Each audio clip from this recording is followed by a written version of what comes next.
नमस्कार विद्यार्थियों। आज हम स्टैटिक्स के बारे में रीड आउट करने के लिए जा रहे हैं। तो it's chapter number of your 14 statics. Clear? सबसे ज़्यादा मार्क्स का यही चैप्टर है, तो आपको इसको बहुत अच्छे से रीड आउट करना चाहिए, लर्न करना चाहिए, इसको समझना चाहिए ताकि आपके मार्क्स अच्छे आएँ। तो सबसे पहले व्हाट इज स्टैटिक्स। हमारे दिमाग में क्वेश्चन आता है भी स्टैटिक्स होता क्या है। तो स्टैटिक्स जो है ना, वो collection of data and representing of data and analysis of data and then your conclusion of the data. यानी इन 4 टर्म्स में हम रीड आउट करेंगे। डाटा क्या, स्टैटिक्स क्या है? डाटा का कलेक्शन, और फिर उन डाटा को प्रेजेंटेशन करना, प्रस्तुत करना, देन उनका एनालिसिस करना यानी उनका विश्लेषण करना, और फिर उनसे कंक्लूजन निकालना। ये जो सारा कार्य है हम स्टैटिक्स के अंतर्गत करते हैं। ठीक है। तो नेक्स्ट आपका है, सबसे पहले स्टैटिक्स के अंदर 2 बातें आती है। कितनी बातें आती है? 2 बातें आती है। एक होता है क्लास और एक होती है फ्रीक्वेंसी। क्लास को हम हिंदी में बोलते हैं वर्ग अंतराल, और दूसरा है आपका फ्रीक्वेंसी मतलब आवर्ती। क्लियर? जैसे कि अगर मैं बात करूं 0 से 10, 10 से 20, 20 से 30, 30 से 40। Let be suppose in your class total number of student is 30, okay, and given to you one exams of total marks is your 40। यानी एक क्लास के अंदर 30 विद्यार्थी है और आपको एक एग्ज़ाम पेपर दिया गया जिसमें टोटल मार्क्स थे 40। अगर मैं इस टेबल को समझाऊं तो ये चीज़ क्या है। तो एग्ज़ाम होने के बाद में सभी विद्यार्थियों के 30 स्टूडेंट्स के अलग अलग मार्क्स प्राप्त करेंगे। तो उसको हमने एक रेंज के रूप में दे दिया, एक क्लास के रूप में दे दिया। जैसे कि 0 से 10, तो 0 से लेकर 10 के बिटवीन यानी 0 to 10 के बीच में जितने भी मार्क्स आए, लेट बी सपोज 5 स्टूडेंट आपके 0 से 10 के बीच में आए। 10 से 20 मार्क्स प्राप्त करने वाले स्टूडेंट 7। उसी प्रकार से 20 से 30 10 एंड 30 से 40 8 स्टूडेंट्स ने प्राप्त किए। क्लियर? यानी जो क्लासेज होती है वो किसी भी चीज़ का एक रेंज होती है, और फ्रिक्वेंसी का मतलब ये है भी उस रेंज के अंदर कितनी बार वो फ्रिक्वेंसी का मतलब आवर्ती यानी रिपीटिंग मोड में उसके मध्यांतर। क्लियर? अब आपको पता है जो क्लास है उसके भी कुछ टाइप्स होते हैं। तो classes are 2 types. How many types? 2 types. Discontinuous classes and continuous classes, जिसको हिंदी में बोलते हैं असतत श्रेणी या असतत वर्गांतराल, और कंटिन्यूस का मतलब सतत वर्गांतराल। तो एग्जाम्पल के द्वारा देखते हैं। 1 से 10, 11 से 20, 21 से 30। यानी 1 से 10 आ गया, 10 के बाद में 11 आ गया डायरेक्ट, तो ये डिसकंटिन्यूट हो गया, यानी इसका सतत वर्गांतराल नहीं है। सतत वर्गांतराल कैसे होगा? कंटिन्यूस क्लासेज 0 से 10, 10 से 20, 20 से 30, यानी ये एक वर्गांतराल है। जैसे 0 से 10, 10 से 20, 20 से 30। तो इस प्रकार का जो वर्गांतराल होगा उसको कंटिन्यूस क्लासेज बोलेंगे, यानी सतत वर्ग अंतराल बोले। क्लियर? तो ये 2 एग्जाम्पल है। अब डिसकंटिन्यूट को to convert discontinue to continuous, यानी जो डिसकंटिन्यूड क्लासेज होती हैं उसको हम चेंज कर सकते हैं किसमें, कंटिन्यूअस क्लास के अंदर। और इसके लिए हमारे को 2 स्टेप बनाने पड़ेंगे। सबसे पहला स्टेप क्या रहेगा, सबसे पहले हमें डिफरेंस फाइंड करना पड़ेगा लोअर लिमिट और अपर लिमिट में से। लोअर लिमिट का मतलब निचली सीमा और अपर लिमिट का मतलब ऊपरी सीमा, और देन उसमें हम 2 से डिवाइड कर देंगे तो हमारे पास x आ जाएगा, यानी डिफरेंस के बाद में इसका। फिर उसका हमने क्या करना है, जो आपके पास में x आएगा उसको लोअर लिमिट में से हम क्या करेंगे, सब्ट्रैक्ट करेंगे, और जो अपर लिमिट आएगी उसको हमें ऐड करेंगे। तो हमारे पास में जो सेट है वो डिसकंटिन्यूड से कंटिन्यूस क्लास के अंदर आ जाएगा। एग्जाम्पल समझिए, देखिए सबसे पहले जैसे कि 1 से 10 है, तो सबसे पहले हमने क्या किया, डिफरेंस फाइंड करना है। डिफरेंस फाइंड किया, 11 में से 10 गया, हाँ 11 में से 10,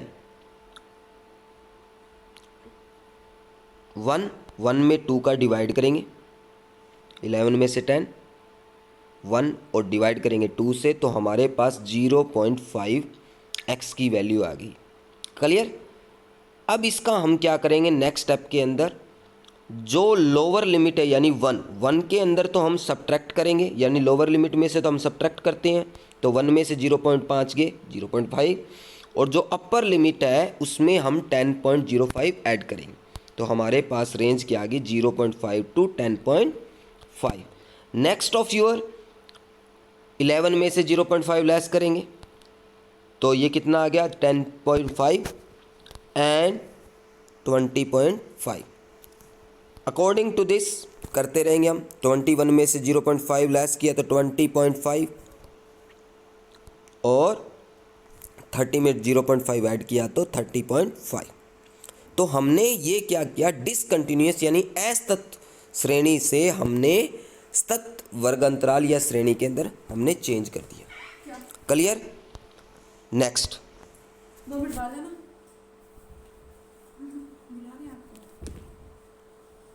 नाउ हमें क्लास मार्क फाइंड करनी पड़ती। क्लास मार्क का मतलब ये है जो रेंज आपकी, जैसे कि आपको कोई वर्गंतराल दिया है, क्लासेस दी है, उसकी मिड वैल्यू, जो मिड वैल्यू होती है उसको क्लास मार्क माना जाता है, मिड पॉइंट कह सकते हैं हम क्लास का। कैसे फाइंड करते हैं, upper limit plus lower limit divide by 2। What is the formula, upper limit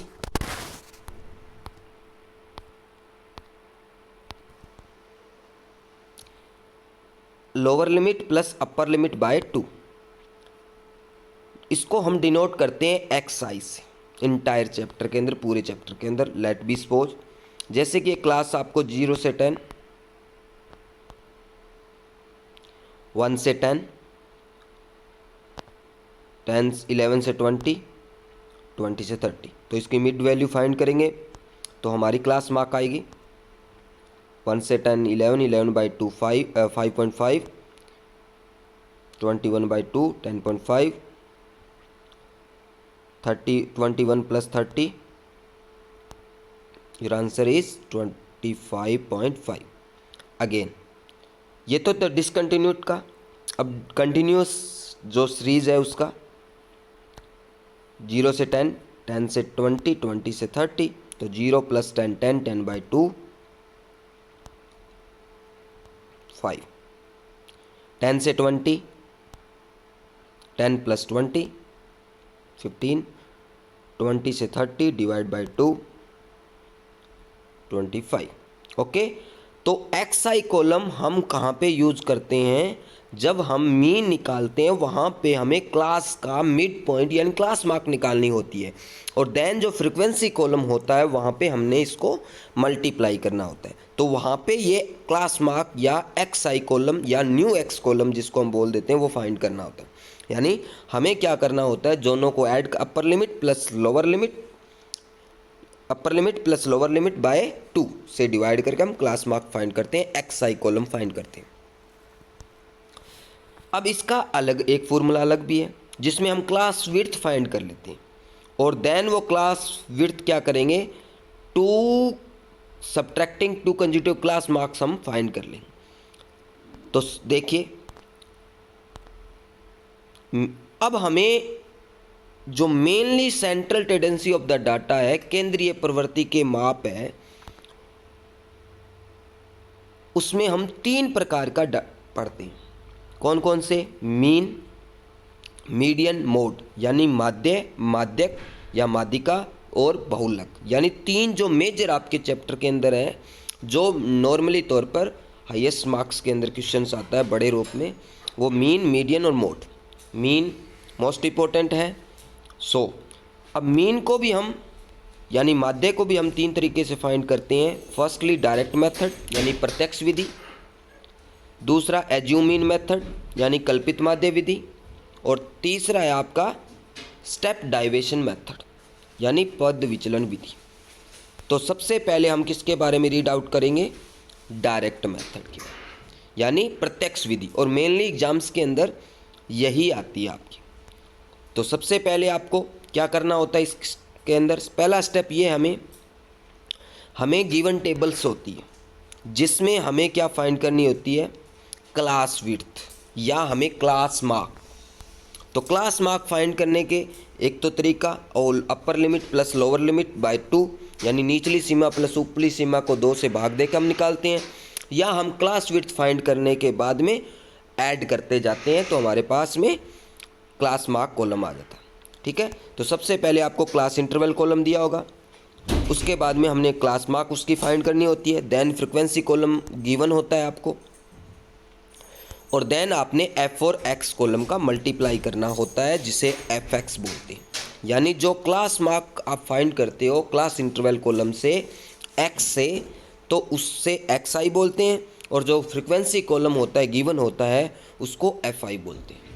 clear? या साधारण तरीके से हम एक्स और एफ लिख देते हैं, और देन एफ और एक्स कॉलम का मल्टीप्लाई एफ एक्स कॉलम। उसके बाद में आपको 2 सम आउट फाइंड करने होते हैं कॉलम एफ का, यानी फ्रीक्वेंसी कॉलम का सम, तो उसका होता है समीशन एफ या एफ आई, और sum of column of your f x, तो समीशन एफ एक्स या सिग्मा एफ एक्स। ठीक है, ओके।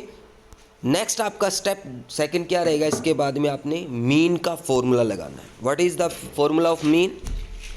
मीन को डिनोट करते हैं हम एक्स बार से, यानी माध्य को किससे प्रदर्शित किया जाता है? एक्स बार से, और जो माध्य का सूत्र होता है समीशन एफ एक्स यानी बाय समीशन एफ, यानी सिग्मा एफ एक्स बटा में सिग्मा एफ।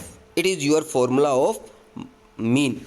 क्लियर? और डिनोट बाय मीन एक्स बार। क्लियर? इसमें हम वैल्यू पुट करते हैं सिग्मा एफ एक्स की और सिग्मा एफ की, then we will write find out your value of mean. Clear? Next step, let be suppose given to you 1 question, it is your question number is first of your chapter number 14.1। Clear? देखिए सबसे पहले आपको क्या दिया हुआ है? एक survey conduct हुआ है और उसमें स्टूडेंट को दिया गया है भी आपके अवेयरनेस प्रोग्राम के अंदर भी किस करके अंदर कितने 20 हाउसेज के अंदर जाने को उनको बोला गया, और कितने किसके घर के अंदर पेड़ लगे हुए। क्लियर? तो हमने इसको फाइंड करना है मीन, और टेबल आपको गिवन है number of plant, it's means x column यानी क्लास इंटरवल कॉलम, और नंबर ऑफ हाउसेज मतलब आपको फ्रीक्वेंसी कॉलम यानी आवर्ती कॉलम। क्लियर? एक वर्ग अंतराल का, ऊपर वाला 0 से 2, 2 से 4, 4 से 6, 6 से 8, 8 से 10, 10 से 12, 12 से 14, और फिर आपको नंबर ऑफ हाउसेज यानी ये टोटल कितना रहेगा? 20 रहेगा, यानी समीशन एफ का मान 20 रहेगा। तो ये ध्यान रखना। क्लियर? तो हमें मीन फाइंड करना है, तो हमारे लिए सबसे पहले इसको क्या करना पड़ेगा? आपको class interval column, then class mark find करेंगे यानी mid value of class interval column. Third is your frequency column given to you, and then we will find out f x column यानी एफ और x का गुना। तो सबसे पहले आपको क्लास इंटरवल कॉलम 0 से 2, 2 से 4, 4 से 6, 8 से 10, 8 से 6 से 8, 8 से 10, 10 से 12, 12 से 14। थोड़ा मिसप्यूट है इसमें, 2 बार 8 से 10 आया हुआ है, ठीक है। तो थोड़ा ध्यान रखना है, 1 जो है आपका 6 से 8 है, ओके। अब आपको इसका मिड फ्रिक्वेंसी कॉलम यानी नंबर ऑफ हाउसेज जो है, यानी घरों की संख्या जिसको हम बोलते हैं, तो ये 1 2 1 5 6 2 3, ओके। सबसे पहले क्लास मार्क फाइंड करेंगे तो हम क्या करेंगे, upper limit plus lower limit by 2 या lower limit plus upper limit by 2। तो 2 plus 0 2, 2 by 2 1, okay. According to this, या मैंने कहा आपको विड्थ फाइंड कर लीजिए। तो विड्थ कैसे फाइंड करेंगे, देखिए सबसे पहले 0 से 2 के बीच में कितनी विड्थ है, 2 की, रेंज जिसको बोल सकते हैं हम, h की वैल्यू। तो 0 से 2 2,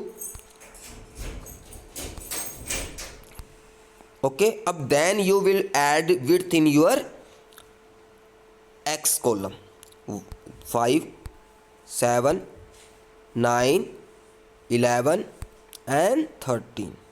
Now we will find out your column is f into x यानी fx। अब क्या फाइंड करेंगे, f और x का मल्टीप्लाई करेंगे। तो 1 into 1 1, 3 into 2 6,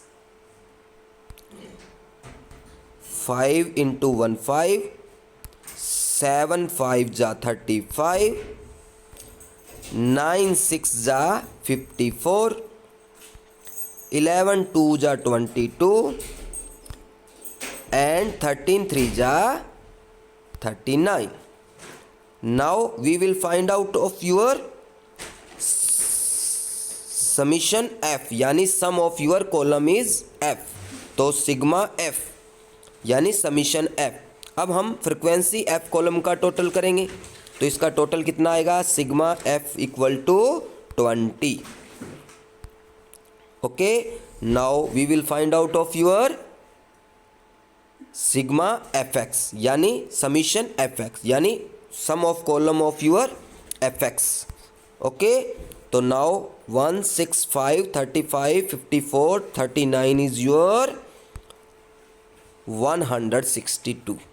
now step number second of your mean x bar, यानी अब माध्य का सूत्र लगाएंगे, माध्य बराबर समीशन fx बटा में समीशन f यानी, ओके। तो now summation fx it's your 162 and summation f is your 20, so divide by 20, okay. Sigma fx का मान 162 है और सिग्मा f का मान 20 है, हमने वैल्यू पुट कर दी, then divide by 20। Now answer is your 8.1, okay. So mean of your this question is 8.1, okay okay. तो ये हमने डायरेक्ट मेथड की सहायता से मीन फाइंड किया है, ओके। नेक्स्ट क्वेश्चन में हम एक अनदर क्वेश्चन करेंगे जिसके अंदर हम फाइंड आउट करेंगे मीन को, ओके, बाय डायरेक्ट मेथड। आप इसको करके देखिए, अगर कोई क्वेरी है तो आप उसको नोट कीजिए, कमेंट बॉक्स में रिप्लाई दीजिए। Thank you so much.